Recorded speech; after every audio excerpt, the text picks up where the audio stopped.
अगर हम कहीं नौकरी भी जाते हैं हमसे पूछते हैं कि भाई कोई इंडियन आईडी प्रूफ, तो हमारे पास वो इंडियन आईडी प्रूफ है नहीं, तो हम दिखाते हैं अफगान आईडी प्रूफ जो रिफ्यूजी है। तो उस कार्ड को जब हम दिखाते हैं तो ये कहते हैं कि आप लोग अफगानी हो, ये हिंदुस्तान में नहीं चलेगा। अगर हम क्या करें, हमारी मजबूरी है कि हमारे पास कोई इंडियन नेशनलिटी आईडी प्रूफ नहीं है, और जो आईडी प्रूफ है वो बिल्कुल भी चलने को तैयार है, कोई मानता नहीं है।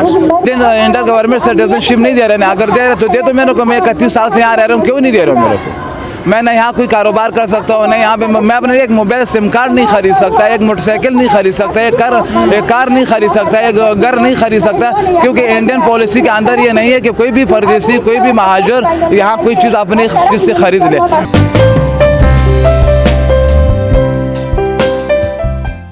दिल्ली में जंतर मंतर पर प्रदर्शन कर रहे हैं, आपकी क्या क्या मांगे हैं, क्या क्या डिमांड है आपकी?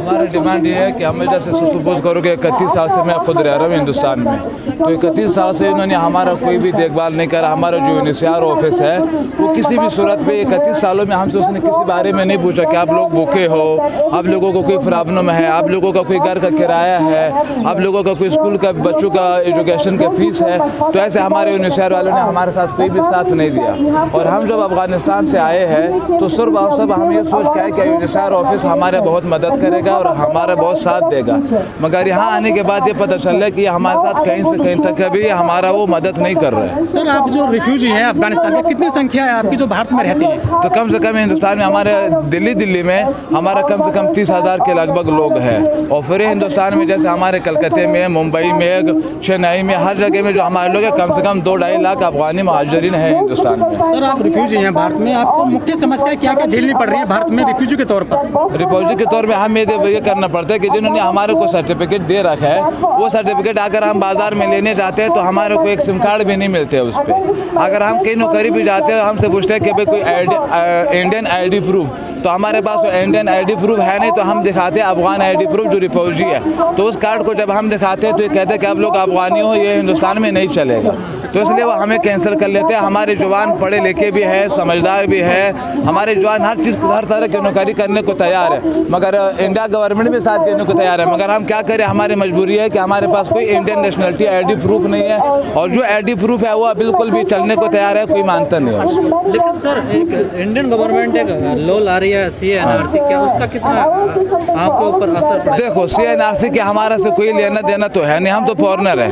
ये तो इंडियन गवर्नमेंट का पॉलिसी है कि वो अपने देश में क्या लाते हैं क्या नहीं लाते हैं, तो इसके बारे में हम कुछ नहीं कर सकते, क्योंकि इंडियन गवर्नमेंट जो है हमारे साथ हर तरह से खड़ा है। भाई इतने सालों से हम हिंदुस्तान में रह रहे हैं, हमारे बहुत से लोग हैं जो इन रिफ्यूजी वालों ने ब्लैक लिस्ट में डाल रखे हैं कि वो अफगानिस्तान में वापसी जाए, मगर वो लोग बहुत ज़्यादा मुश्किल बुरे हालात में है कि वो अफगानिस्तान में नहीं जा सकते।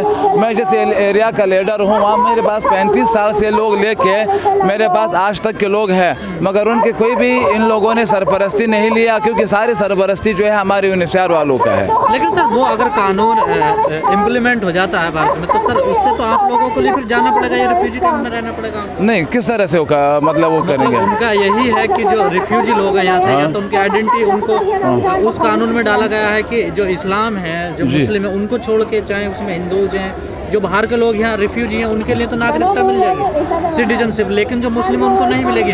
या तो उनको अपने देश जाना पड़ेगा या फिर उनको रिफ्यूजी कैंप में जाना पड़ेगा। आपके लिए तो समस्या खड़ी हो जाएगी। तो ये इनके खुद की यूनिसियार ऑफिस हमारे सारे समस्या दूर करेगा ना। अगर इंडिया गवर्नमेंट ये पॉलिसी निकालते है कि फॉरनर यहाँ से चले जाए, जब हमें अफगानिस्तान से हिंदुस्तान आए थे तो ये सोच के नहीं आए थे कि हिंदुस्तान के साथ जो हमारा कॉन्ट्रैक्ट है, जो महाजरीन का कॉन्ट्रैक्ट है, वो 16 महीने का है। यूनिसियार ने हिंदुस्तान को बोले कि 16 महीने में जितने भी महाजर आएंगे हम इनको इंडियन सिटीजनशिप नहीं देंगे, ये 16 महीने में अब अपना इस महाजरीन को यहाँ से निकाल के इंडिया खाली करोगे। मगर जैसे 16 महीने का जो उनके साथ हमारा एग्रीमेंट है, वो 16 महीने 31 साल में कैसे गुजर गया? भाई जब मेरे को 16 महीने इंडियन गवर्नमेंट ने इंडिया में रहने का परमिशन पहले से ही दे रखा है कि अफगान महाजरीन जाए, और कहेगा तो मुझे पता नहीं, मैं अपना बताऊंगा।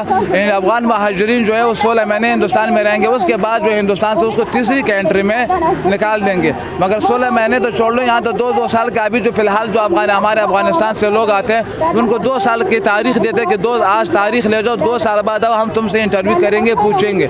मगर ये 2 साल के बाद जब वो एक आदमी 2 साल एक तारीख के लिए रहेगा, जैसे हिंदुस्तान के कोर्ट की तारीख होती है, ऐसे ही हमें तारीख पे तारीख दे रहे हैं। इस तारीखों में ये लगा लेते हैं हमारे ऊपर 4 साल 5 साल 6 साल हमारे ऊपर गुजार देते हैं। मगर 6 साल के बाद एक आदमी जब अफगानिस्तान में अपने ज़मीन जायदाद मकान सब कुछ वो बेच के यहाँ रह रहे 5-6 साल, तो वो अपने सब कुछ खा रहे, यहाँ खा लिया। नागरिकता मिल जाए, सिटीजनशिप मिल जाए तो सारी समस्याएं सॉल्व हो जाएंगी। सारे इंडियन गवर्नमेंट सिटीजनशिप नहीं दे रहे ना, अगर दे रहे तो दे दो मेरे को। मैं 31 साल से यहाँ रह रहा हूँ, क्यों नहीं दे रहे हो मेरे को?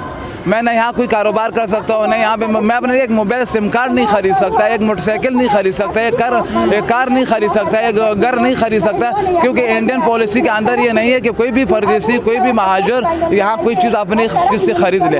ये हमें इंडिया गवर्नमेंट इजाज़त नहीं दे रहे। अगर हम मोटरसाइकिल लेने जा रहे हैं तो वो कह रहे हैं अपने ID प्रूफ लाओ, बिना ID प्रूफ का तो कुछ मिलेगा नहीं। यहाँ तक कि हमारे को बहुत ज़्यादा यहाँ मुश्किलात हो रही है सामने। जितने भी हमारे महाजरीन हैं, जितने भी हमारे जवान लड़के हैं लड़कियाँ हैं, उन सब पढ़े लिखे भी है, समझदार भी है, एजुकेट है उनके अंदर। मगर ये है कि ये लोग किसी तरह से हमारे मदद नहीं कर रहे, तो हम लोग इसलिए पीछे रह रहे हैं। क्यों?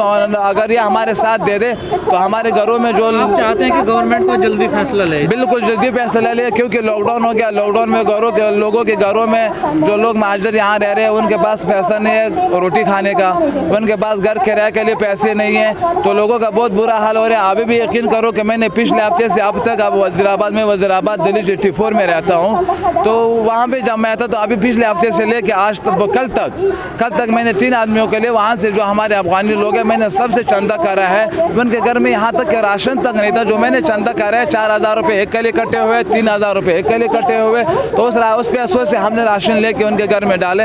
ये चीज़ जो है रोज़ बरोज़ बढ़ रहे, घट नहीं रहे। आज यहाँ पर है, कल गली गली में होगा। यहाँ हमारा सर जो लॉकडाउन रहा है करीब 4-5 महीने हमारे देश में, इसमें आपको क्या क्या मुख्य समस्या झेलनी पड़ी है? मुख्य समस्या हमें बहुत ज़्यादा झेलनी पड़ी है, क्योंकि तो हमारे घर में राशन नहीं था। जो लड़के रोज़मर्रा कमा रहे थे वो खा रहे थे। जो हमारे 3-4 महीने जो लॉकडाउन में गुजर गया वो हमारे लिए बहुत मुश्किल हालात में गुजरा। आप यकीन करो कि हमने ऐसा कोई आदमी नहीं था जिससे हमें ये उम्मीद थी कि ये हमारा मदद कर सकते हैं। हम उसके घर में गए, उससे हमने चंदा लिया और अपने लोगों के घरों में हमने राशन भरे। सर जैसे कि यूएस में जो प्रेसिडेंट बदल गए, जो बाइडेन को यहाँ पे सत्ता मिल गई है, कुछ लग रहा है कि आपको कुछ भला हो जाएगा? तो देखो ये तो उनकी पॉलिसी है कि वो क्या हमारे साथ, वो आजकल पॉलिसी क्या है, जो राजनीति है, टोटल दुनिया जो है राजनीति में चल रही है। ये सामने टीवी पे सामने बैठ के कुछ बोलते हैं और ये फिर कुछ करते नहीं। बोलते तो बहुत कुछ है, अगर उसके 1% भी करे तो जितने भी देशों में जैसे हिंदुस्तान है, अमेरिका, कोई भी कंट्री ले लो, हमारे जो राजनीति के जो बड़े सरगना लोग हैं, जो रहबर है, वो अगर हमारे 1% भी हम जनता की मदद करें तो जनता का ये हाल नहीं होगा जो आज हम जैसे परदेसी लोग भी सड़कों पे। सर रोहिंग्या जो है शरणार्थी हमारे देश में, उनको बड़ी दिक्कतें आ रही है, क्या लगता है आपको कुछ यहाँ पे सुविधा मिलेंगी? तो सुविधा अगर ये इंतजार नहीं कर सकता तो इंडिया गवर्नमेंट को बोलते, फिर हम इंडियन गवर्नमेंट से बोलेंगे कि अभी हमें कुछ सुविधा दो, क्योंकि जो हमारा ऑफिस है इससे हमें ज़्यादा इंडिया गवर्नमेंट पे भरोसा है। अगर हमें इंडिया गवर्नमेंट के किसी भी ऑफिस में जाए तो इंडिया गवर्नमेंट हमारी मदद कर सकते हैं। अब जो इंडिया गवर्नमेंट हमारी मदद नहीं कर रहे तो इसलिए नहीं कर रहे कि भाई हमारे एक ऑफिस है, वहाँ पर हमारी फौजी है, उन्हीं के ऊपर है। वो लोग ना हमारी मदद कर रहे हैं, ना इंडिया गवर्नमेंट को छोड़ रहे। सर आखिरी सवाल है, जैसे कि भारत के पड़ोसी देश है, श्रीलंका है, पाकिस्तान है, बांग्लादेश है, नेपाल है, आपने भारत को क्यों चुना? भारत इसलिए हमने भारत को चुना कि ये भारत जो है बहुत शांत देश है। यहाँ पे हर आदमी के साथ उठना बैठना ये बहुत शांति से, एक तरह से हमें यहाँ पे बहुत सुकून है। बाकी जो देशों का नाम ले लिया आपने, बाकी देशों के आलम तो पूरा दुनिया जानते हैं कि उस देशों का हालत क्या है।